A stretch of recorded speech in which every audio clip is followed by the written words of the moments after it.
Sir, আজ সবার মতো আপনিও আমার পাশ থেকে সরে গেলেন।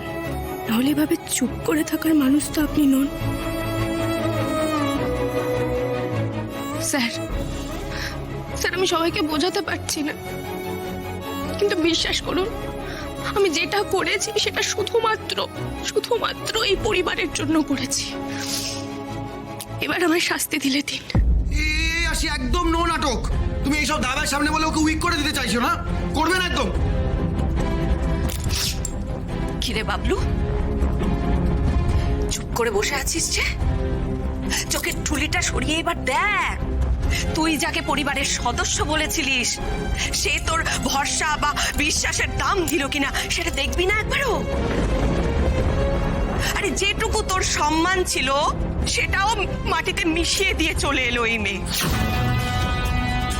কোন ভদ্রবাড়ির মেয়েরা এইসব জায়গায় নাচ গান করতে যায় রে? হ্যাঁ, আর তুই তো আমাদের বলেছিলি যে আরশি যা করবে তাতে আমাদের মঙ্গল হবে, আমাদের ভালো হবে, ওর কথা মুখ বুজে শুনতে হবে আমাদের। হলো তো? দেখলি তো ওর আসল রূপ? দেখলি তো? দেখলাম।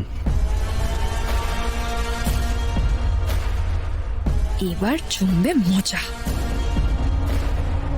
দেখলাম একটা মেয়ের জেদ কতটা। দেখলাম একটা মেয়ে একা একটা লড়াইয়ে নামলে কত বাধা আসতে পারে,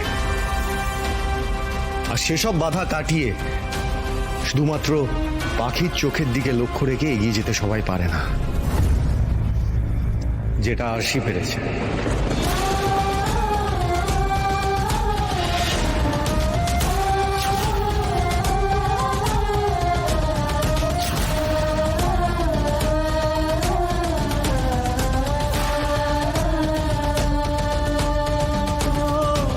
আমি জানতাম বাবলুদা তুমি আরশিকে ঠিক বুঝবে।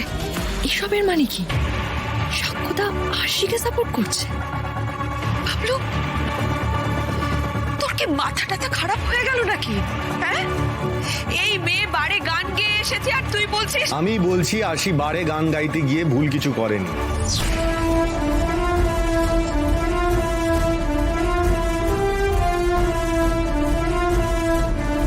আরশি যা করেছে এই পরিবারের ভালোর জন্যই করেছে, আমার ভালোর জন্য করেছে।